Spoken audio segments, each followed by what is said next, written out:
সন্তানের জন্মদিন থাকলে মারা একটু বিশেষ কিছু আয়োজন করে, আমার ক্ষেত্রেও তা কোনো ব্যতিক্রম নয়।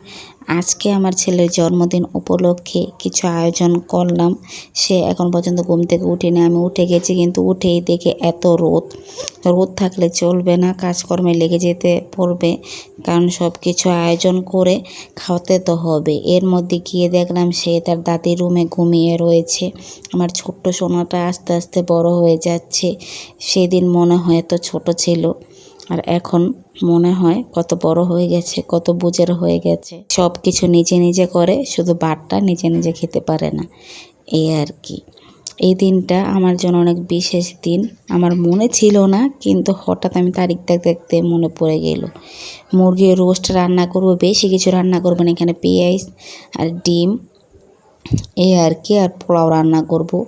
ডিমগুলো বেছে নিচ্ছি। ডিমের কোরমাটা করতাম, কিন্তু রোস্ট আর কোরমা এক হয়ে যায়, তার জন্য আর করলাম না।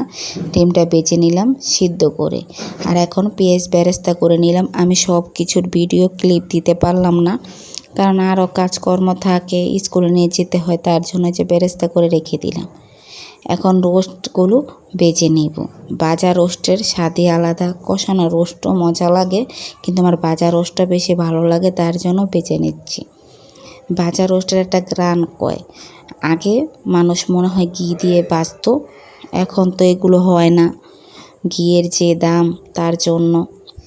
তারপরও তেলের মধ্যে বেজে নিলে মন্দ হয় না। একটু হালকা হলুদ, আদা রসুন, অনেক সময় আদা রসুন বা হলুদ কিছু দিয়েই ভাজা হয় না। এই যে রোস্ট রান্না হয়ে যাচ্ছে, এখানে সব মশলা দেওয়া হয়েছে রোস্টের। এখন একটা বড় পাতিলের মধ্যে দিয়ে কষানো হবে, কারণ রোস্টের মধ্যে কি কি মশলা দিয়েছে এই জিনিসগুলো এই ভিডিওটি আমি বেশিরভাগ সময় দিয়ে থেকে, তার জন্য আর দিলাম না।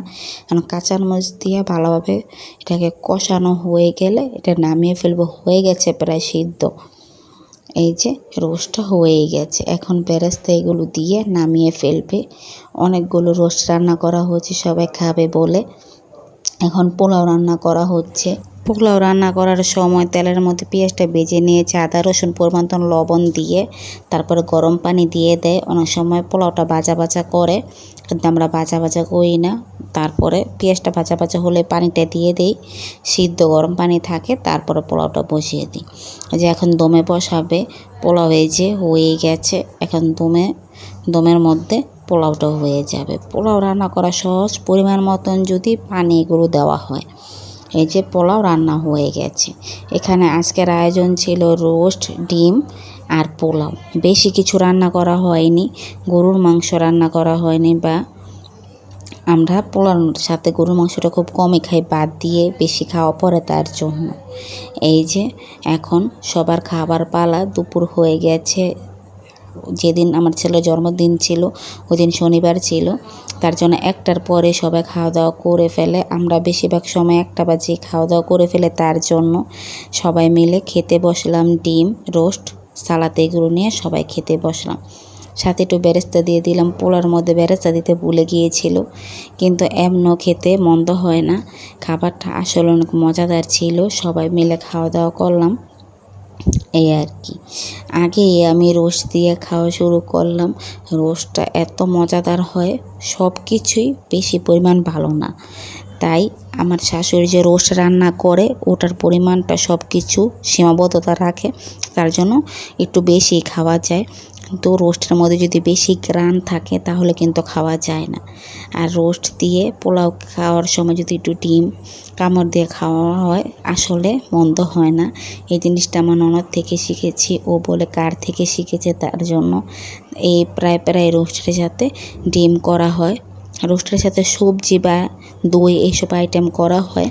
সন্ধ্যাবেলা তার জন্য কেক আনে, সে তো মহাখুশি, সে জানতো না তার জন্য কেক আনবে। তারপরে তারা 3 ভাই মিলে কেকটা কাটে। সে 2টার পর থেকে নতুন জামাকাপড় পরে বসে রয়েছিল, কখন কেক আনবে, কখন কাটবে, যে মাথাটা পুরো গান্দা করে লাইছে। তারপরে সবাই মিলে এক না হলে তো কেকটা কাটা যায় না।